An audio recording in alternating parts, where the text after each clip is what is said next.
Puro ko sa inyo, laban sa mapagsubok, laban sa mapag-uusig, laban sa mapanlalait, ito po ang inyong gagawin.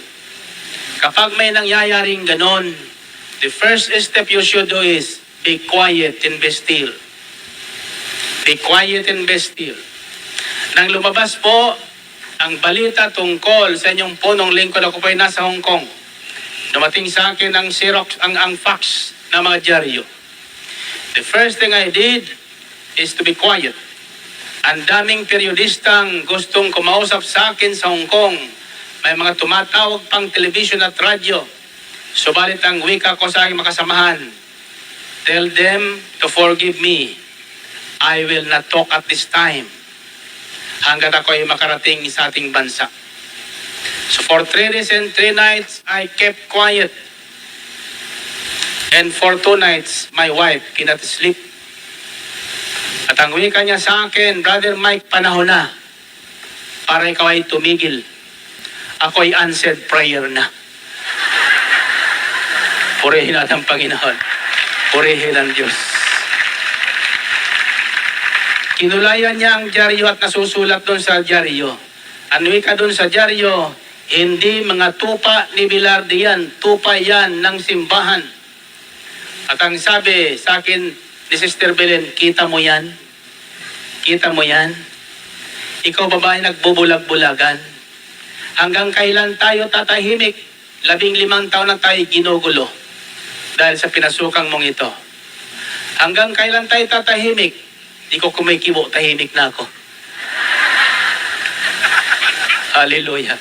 Nung ako ay hindi na kumikibo, tumahimik din siya.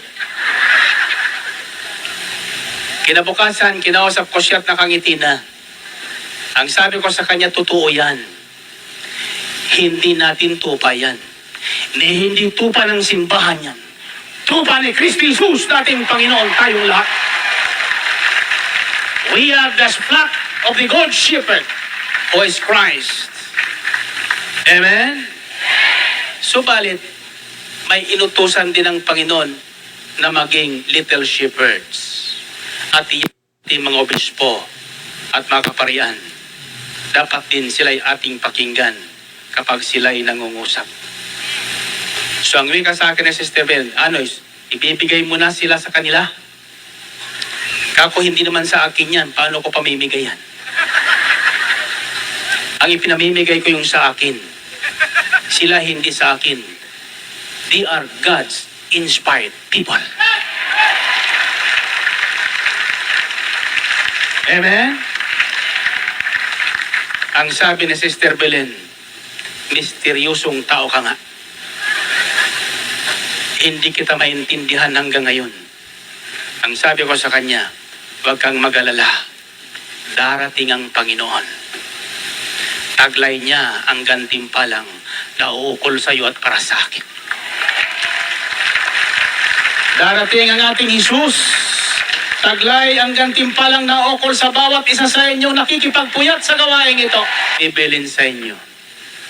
Nakarating sa aking balita na nakaraang linggo, nakaraang araw, nang lumabas ang mga usap-usapan laban sa atin, may isang simbahan daw dyan sa bandang Bulacan na kung saan pinatayo ng pare ang lahat ng mga taga-El Shaddai. At marami naman tumayo. At ito ang sinabi ng pare. Sa mundong ito niya, 3 paraan lang ang yumaman ng tao. Una, ikaw niya ay maging drug lord. Pangalawa niya, ikaw ay maging smuggling lord. At pangatlo niya, gumaya ka kay Bilarde, nag-praise the Lord. Purihin natin ang Panginoon. Hallelujah. So, pinagtawanan yung ating mga kapatid ng iba doon.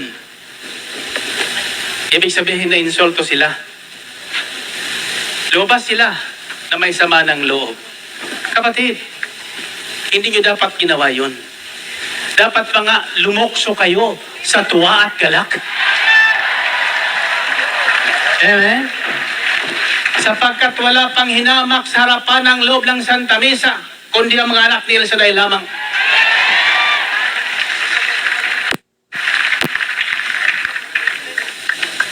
Masakit, Kuya Eddie.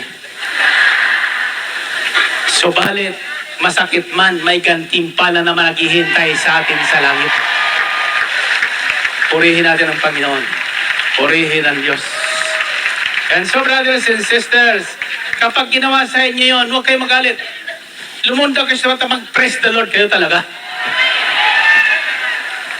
Amen? Sapagkat totoong ang lahat na nagpupuri sa Panginoon ay pagyayamanin ng Panginoon. Purihin natin ang Panginoon. Purihin ang Diyos. Glory to God, glory to Christ Jesus. So mapalad tayo kapag dahil sa anak ng tao, dahil sa mabuting balita ng Diyos, tayo'y kinapuputan, inaalimura at pinagtatabuyan. Huwag tayong magagalit. Huwag tayong malulungkot. Bakit nyo paapektuhan ang buhay nyo dahil sinasabi ng iba? Bakit natin papamangitin ang ating mukha dahil sa sinasabi ng iba? Amen? Alam niyo, ang turing ko dyan sa mga ginagawa nila, mabuting balita pa rin. Mabuting balita pa rin. Amen? Alam niyo kung bakit? Sapagkat kung hindi dahil sa kanila, baka lumaki na ang ulo ni Brother Mike. Yung dahil sa kanila, paliit ng paliit ang ulo ni Brother Mike. Palaking-palaki naman ang puso ni Brother Mike. Purihin natin ang Panginoon. Purihin ang Diyos. Amen? Sabi mo sa katabi mo, I love you. Nako, tuwan-tuwa yung natabihan na nililigawan. Hallelujah. Tanggapin mo ng totoo ang sinasabing yan. Amen? I love you. Yan ang mga anak na pinagpala at pinasigla at pinalakas ng Diyos. Laging nagmamahalan. Amen? Purihin natin ang Panginoon. Purihin ang Diyos. Ayan. Magalak kayo at lumok sa tuwa kung ito'y mangyari sapagkat malaki ang inyong gantimpala sa langit. Gayon din ang ginawa ng kanilang mga nununo sa mga propeta noong una. Biro nyo yan. Tatandaan nyo yung mabuting balita kay Bishop Ted Bacani kanina. Tayong lahat at tinawag at sinusugo. Amen? At nila yun, tandaan nyo ito. Kaya huwag kayong magagalit sa ating kaparian at mag-obispo naman sabihin nila. Dapat pa nga tayo magpasalamat sapagkat napapansin tayo nila. Amen? At yan nga ang aking laging dalangin na tayo ay pansinin upang tulungan tayo sa gawain ito sapagkat sadyang ito nga ang kanilang gawain. Tinawag lang tayo upang tumulong sa iglesia. Amen? Upang muling pasiglahin ang ating Santa Iglesia. Upang muling pag-alabin ang ating pananampalataya sa Iglesia Katolika. Amen? Purihin natin ang Panginoon. Purihin ang Diyos. Glory to God. Glory to Christ Jesus. Basta makinig tayo sa mga namiminuno sa atin sapagkat may mensahe ang Diyos diyan. Pangalawa, kapag dumarating ang matinding pag-usig dahil sa ating mga inspired ways, sabi niyo inspired ways? Laksan niyo. Ibig sabihin, magtataka ang kapitbahay niyo sapagkat yung dati niyo nagagawa niyo ngayon. Sapagkat uudyukan kayo ng Espiritu ng Panginoon at bibigyan kayo ng lakas upang masagawa niyo yan. Noong una, nahihiya tayo, no? Nahihiya. Pero ngayon, hindi na. Mga walang hiya na tayo. Pagdating sa salita ng Diyos. Pagdating sa ngalan ni Jesus. Amen. Upang makita sa ating mga mukha ang katotohanan ng buhay si Jesus. Narinig niyo yun? Purihin natin ang Panginoon. Purihin ang Diyos. Pangalawa, kapag dumarating ang matinding pag-usig, pakinggan niyo sinabi San Pablo Apostol, Kabanatang 2, talatang 12-16, San Pablo Apostol, daming dinaanan noon. Alam mo, tayo hindi pa hinagupit. San Pablo Apostol, hinagupit na, binato pa. Ikinulong pa. Kinadinahan pa. Subalit sabi ni San Pablo, nung siya po'y nasa bilangguan ng Pilipos at nakakadina, ang wika niya sa kanyang makasamahan, kinadinahan man si Pablo, ang salita ng Diyos ay hindi maaring kadinahan. Purihin natin ang Panginoon. Purihin ang Diyos. Busalan man ang bibig ni Brother Mike, ang salita ng Diyos ay hindi maaring busalan. Amen?